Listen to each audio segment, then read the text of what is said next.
Real people, real celebrities, real talk. Join the Breakfast Club. Blast off in your ear. Weekday morning, 6 to 10. Morning, everybody. It's DJ NV, Angela Yee, Charlamagne the God. We are the Breakfast Club. Now, Angela Yee, who are you arguing with already about college stuff? No, first of all, Envy knows nothing about college. We're talking about high school. Oh. And this is Malcolm D. Lee, director of The Best Man. Director of the racially themed. The racially themed. Here we go. That makes him a racially themed director. No, you know what? He's from Brooklyn, as am I, and I went to high school in Brooklyn, Poly Prep, and he went to Packer, and we were just talking about the difference in our campuses. One I had a campus we and he did didn't. not. Yeah. It was a very contained building. Oh my gosh, when y'all guys went to high school, it was like the 70s or something like that? Wow. Well, I don't know if we went at the same time. Oh. Well, you turned out pretty well. He's like, that's Malcolm. not funny anymore.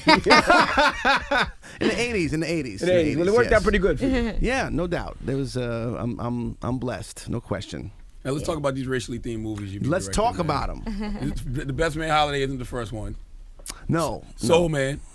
Soul Men. Welcome Home, Roscoe Jenkins. Roll Undercover Brother was Bounce. definitely racially themed. Oh, that was now. You could say that's a racially That themed one was racially themed. No question about it. That would qualify as racially themed. And Roll Bounce, coming of age story, I would call it. But Yeah. race themed still, because there's black people in it. Black people in it, yeah. Does So how do you feel about that? I Does mean, that upset you? You know, when I heard about it, I was like, oh, here we go again. It's the whole, idea of just categorizing and, kind of placing a separate and apart from everything else. I mean, black movie is not a genre. Right. Race themed, it's inaccurate. You know what I'm I saying? know, and I actually saw the movie, and before I saw the movie, there was all that race theme uproar, and I was like, okay, because we had Nia Long up here, and she did mention that she was, bringing home a white guy for the holidays. So I was like, okay, maybe it is, because that's all I knew about it at first, really. But then I went to see it. I said, this is not a race theme movie at all. No, not at all. I mean, that was a small aspect. I think Such a small aspect. You might call, that part that you might say racially themed is like the 20th thing that you talk about, but it's Right. about family and friends and love and Yeah, that was a faith. minuscule part of the. But they've done that historically throughout the years, called movies black themed, urban films. Urban. What is urban about a movie that takes place in the suburbs in a Yeah. mansion? Really nice. What's urban house. about that? Definitely not Positively urban. nothing. This is a suburban movie. Right, exactly. I don't like being called urban no way. Call me black. Right, exactly. black. I'm black too. Oh, I'm urban. Are you really Spike Lee's cousin? I'm really Spike Lee's cousin. Okay, like first cousin, second cousin. Y'all grew up First together? cousins. Oh, wow. Well, he's 13 years my senior. Okay. His father and my father are brothers. And he was produced my first movie, produced the first Best Man. And I got to see him very early on. When he was in film school, he lived in my parents' basement. Now he's made a lot of racially themed movies. Now you can say He has. Now I would Spike say Do has. the Right Thing, Jungle Spike Fever. Lee? those- Yeah. Spike definitely has. Malcolm No X, question. Yes. those are race themed movies. I Absolutely. mean, listen, the Best Man holiday has nothing to do with race. In fact, when I first made the first Best Man, I was just trying to make a movie about people. This just educated happen to be black people. They just happen to be black. They were going through the same things. They love. They have desires. They have aspirations. And they're fresh out of college and they're doing things with their lives. Before the Best Man, there were anybody who was educated, went to like Harvard or something like that was like, oh yeah, really stiff and how you doing? And Right. it's like a sellout. And it's like it's that wasn't my reality. So Going to Harvard doesn't make you a sellout, though. I wouldn't call Barack Obama a sellout. neither would I. Neither would I. In fact, it's such a misnomer when you talk about race themed, and it's nothing to do with Huge being word. Could black. you break it down for our racially themed audience? Misnomer? What is misnomer mean? That ain't right. Okay, gotcha. Oh, you got it now. That ain't right. There That you ain't go. right. You understand. Now I'm with it. I So it got took you 14 years to put out the sequel. Yeah, Why so long? I'm a slow writer. No, for real. That's Like, not why. it took you But they 14 said years. Terrence Howard wouldn't sign on. Here's the deal. Like it was my first movie, The Best Man. I didn't want to be pigeonholed as a director or a storyteller. I was like, okay, this is the only story he could tell, Right. So I wanted to explore other themes, explore other movies, like racially themed movies, like Got you. Undercover Brother. How high were you when you was writing Undercover Brother? 'Cause that was a weird one. No, I didn't write it. Oh, okay. You No, just I was just a director. They Gotcha, hired okay. me to direct it. But as far as the Best Man was concerned, I started thinking about it around 2006 or so, and I said, well, I would like to revisit these characters maybe like 10 years later after the original, when they had a chance to live some life, when they could be adult and they have children, they're married, when you think about things in your 20s, it's very different from what you think about in your 30s and 40s. Right. And then life changes and your worldview evolves. So I wanted to tackle it then. So I got the cast back together in 2011, beginning 2011. I said, do we think this is worth doing? Because I know everyone really loves The Best Man. Maybe we should just leave Well Enough alone. Because we set it out to make a classic, and it's regarded in that way. But they were like, once they heard the pitch, they were like, let's do it. Let's make it happen. And it seems like, would you say that you wrote this movie thinking about another sequel? No. I mean, because people are already talking about that. I heard that. I heard that people are talking about another one. 15 years from now, when Best Man ain't got no teeth. Best Man funeral. Whoa. Best Man nursing home at least. Before we go right to the funeral. Best Man, everyone dies. Now, how do you get into films too? I want to know that as well. Answer the question first, but which question first? Well, the one you were talking about. People are already talking about. It's possible. It's possible. I mean, it all depends. I mean, listen, we opened really strong at 30 million last weekend. We hope to have a strong hold this weekend. Mm-hmm. If we do, then yeah, we'll absolutely try to make one happen. It's all about the script and trying to make that as best as we can, because it's hard to match what you did before, right. Especially in a short amount of time. Look, like you said, it took me 14 years to figure out this thing. So, right. And it's a lot of times I think it's in a lot of ways I think it's better than the first. So hopefully we can keep going with that. Some people felt like they were misled with this movie. They thought they were going to go really? there and it was going to be fun and happy, and then they ended up crying. Well, life throws you curveballs sometimes. Right. Yeah, life should be a multitude of emotions. I was prepared for that though, because I heard about it. I heard that it was going to be some crying going on, so I was like, okay, let me prepare myself mentally. So you're saying you did not cry? I'm saying that I prepared myself mentally so that I would be knowing that she didn't cry. She so said, all throughout the movie, I was like, oh, this is what's going to happen. Oh, this is going to happen. Like I was trying to predict what was going to make me cry. You chose not to. You didn't enjoy the you didn't really like it. Just I wish no one would have told me that. I wish nobody would have told me that. It's like a girl that when you're having sex, a girl that wants to, but she holds back. What? So how did you get into films? Moving on from that. What was your pulling? Good segue there. Because I know this. I mean, it's great to see that us as people do other things besides play basketball and rap. And right. How did you get into films? A lot of it had to do with my cousin. I got to see his growth very early on. As an American filmmaker, an emerging one of the best, as independent thinker, and somebody who just was dogged in his pursuit of doing it. And I was always interested in the fine and performing arts as a kid, and film kind of encompassed everything that I was interested in. I went to Packer, as she said, in Brooklyn, and I went to Georgetown University for undergrad, and I got a year-long fellowship in screenwriting at Disney, and then I went to NYU Film School, and I got to work a lot with Spike, most extensively on Malcolm X and Clockers and Girl 6, and just learn from him and see what he was doing, and I got to make my own movies, and fortunately with Best Man, I wrote the right script at the right time. That's what I tell everybody, because it was just everyone was just kind of ready for that. The acting community was ready for it. We were the movie-going audience was looking for something other than these archetypal portrayals of black men in particular. Right. And another big word.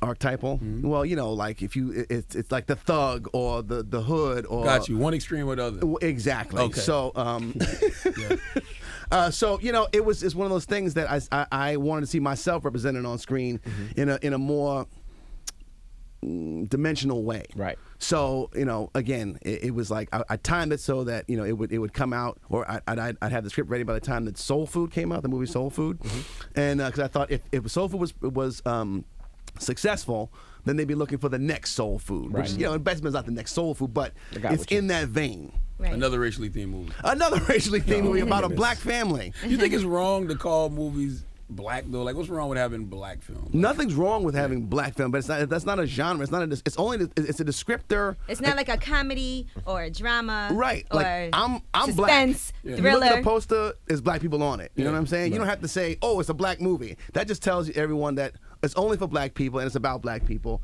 And when I think it's a very universal story. But we do that too, though. We'll be like, oh, that's white people music. We do, but you never hear the mainstream media saying, "Oh, here's this white movie with Jennifer Aniston and Justin Timberlake." You know what I'm saying? It's like it's just it's a romantic comedy or it's a drama or it's a thriller or whatever. Then we should be afforded the same respect. You think it's because we've been like oppressed for so long, so even they're surprised that the things that we can do, they're still amazed by what we can do. Because even with Kerry Washington, they'd be like, "Oh, she's the first black actress to get nominated for an Emmy." It was. Well, it's the first one since Diane Carroll, I believe. Carroll, yeah, like 15, 18 years, something like that. I don't know. It's been a while. I mean, I think that there's the low expectations, and not from mainstream media, not just from mainstream media, but from ourselves. I don't think that we're surprised sometimes too at the accomplishments of of others. Now, when you were doing the film, with all these actors in it, who was I should say the diva-ist? Terrence Howard, I bet. His light-skinned ass. Just the hardest. I ain't gonna say the hardest to work with, but it was a challenge. Terrence Howard, right? I know. He's so light skinned. Why is it got to be about him being light skinned? He's a big. It's the eyes, really, more than anything. That too. Light eyes. Light eyes. Yeah, light skin, light eyes, good hair. Actually, he doesn't have good hair. No, Terrence is definitely a challenge. He's what you call mercurial. Okay, break that down. Like runs hot and cold. Got you. Like mercury. Yeah. In the thermostat. Got you. And Nia can be a bit of a challenge as well. Well, yeah, she was a challenge up here a little bit. She was, yeah. He didn't want us to record her or nothing at first. Yeah.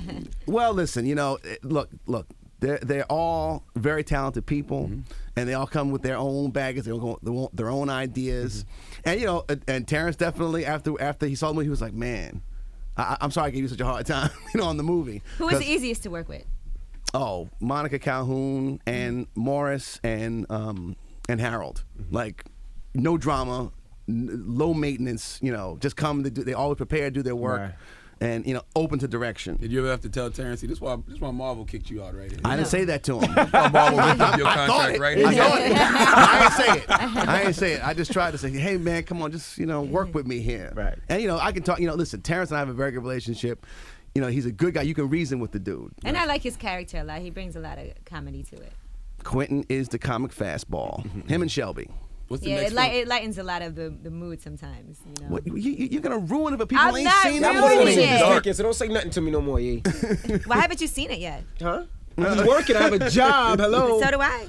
I got kids. Hello. Okay. All right. What's the next films you want to work on? I mean, I have a number of things that I'd like to work on. I mean, I'd love to do. And there's nothing specific. I mean, I have a lot of specific things, but I can't really talk about them right now. And like there's a sports comedy I'd love to do. There's a historical drama I'd love to do. Kind of just keep it wide open for myself because I want to keep growing as a filmmaker and as an artist. This makes it easier though, right? Having great numbers at the box office. Definitely Yeah, makes of it course it easier. does. You can take a lot more meetings. People want to talk to you. They want to say, so what do you want to do next? And And so I'm not like a big idea guy. Like I have some ideas, and it's better if they come to me with some things that I can help to shape it. So question. So with the movie doing so well, Yeah. not to be in your pockets, but for the kids out there that says, you know what, I want to be a director. How much does a director make? So not going in your pockets, but Right. on a normal schedule, what does a director make? New York, always remember that. From New York, you know how it goes. So if the movie did 30 million, It's like a ski mask me right If outside if the movie does 30 million, how much could a director make? Could. Well, not, no, not saying you. No, here's the thing. I'm not saying that this made 30 million. Primarily, everyone makes their money during production. You get paid, like that's part of the budget. Right. Like you get paid, to do for the job that you're paid to do. Right. So it could be anywhere, and it could be anything from $50,000 to millions. Right. But it depends on the project. Right. It depends on the budget, because certain movies like let's say like Transformers, Michael Bay's probably making like $25 million, something like that, to direct that movie, and he probably has back end also where he gets profits, on the back end. If you're talking about like something like I don't know, like Fruitvale Station, I'm sure Ryan Coogler got paid $100 a day to direct that movie. And he was still working at Blockbuster, like while it's been going on its theatrical run. So it's it depends on where you can start, and the sky is kind of the limit. But you got to go into it. You don't go into this to make money. What's your I forgot what the hell I was gonna say. What the hell was I gonna ask him just I now? don't know. Something about the budget. Oh yeah, on your next film, would you consciously make an effort to have a more ethnically diverse cast to avoid those type of labels? No. I want to make the movies that I want to make. You know, Gotcha. like I want to make movies that I feel passionate about. You know, that the things that I can bring something to the table to. Right. You know, I've been offered things in the past that have been like, yeah, that's a good movie, but I don't know what I would be able to offer to that. I mean, like, you know, Black Knight, for instance. Like, you know, You did that too? No, I did not. He said he got offered. I got offered that. That was a but racially themed movie. Yeah, somewhat, but It was not about a Black really. Knight. Yeah, I know, but it's a comedy, you know what I mean? So like, and like, it's but it's a little bit obvious. I don't know. Anyway, I looked at that and I looked at the script and I thought it was very funny, but I was like, I don't know what I would do to make this it was pretty better. bad, though. You know what I mean? Probably looked better on the script than it actually came across when they did. It was pretty terrible. Hey, I didn't, you know. What about I love Spanish Martin. people? What about Spanish people? Why they can't get a full cast? You know, there's full Spanish cast, full Asian Yeah, I'm cast. sure there's Spanish movies Y out tu there. mama también. There you go. What is that? It's a new Spanish movie. That's kind of old at this point. But there was a movie What about the came out girl that this was the year. mule? You know what movie I'm talking Oh, about? you're talking about. What? Man, what was the name of that movie? I forgot. Yeah. But That- it was a classmate of mine at NYU who That's made the that. wave you should be looking at, Brother Lee. Shut up. Latino. Oh, yes. You see how these Hispanics, they're gonna be the majority soon. Yeah, no question. Well, a lot of times, one of the biggest, they're the biggest supporters of like the movies like Fast and Furious. Like, they come out in droves for that for that movie. I think that. Hollywood's been trying to tap into the Latino market for a long time, but they can't quite figure it out. Right. Because they're not, Latino like anybody else. They're not a monolith. It's Yeah. not like, oh, we got to What is that? go see that movie. What is Monolith? Oh. What is that? Meaning, like everyone thinks exactly the same, Oh, got you. Yes. Okay. like sheep. yeah, like black people. We don't all think the same. Exactly. Yeah. We're not okay. monolithic. Got you. Right. Right. Yeah. Okay. That's an easy case study though. You bang out a Spanish chick for a few months, live with her family, And then, make a movie about it. okay. Go ahead, Charlamagne, do it. That sounds like You know, it would be a good movie. Platinos and Collard Greens. It's a play here in New York. That would actually make a great movie. I've never seen it. It's a great way. It talks about the black and Latino love. I've heard about it. Yes, it's really good, and it's racially themed. And racially themed at Yes. that. There you go. Racially themed movies. Let's make them. Malcolm D. Lee, we appreciate you joining us this morning. What's the D stand for? Donald. You should have said. My goodness, Director of Best Man, it's the Breakfast Club. Good morning. I'm sorry about our urban guy over here. What's racially urban? themed. What's urban? That guy. I'm black.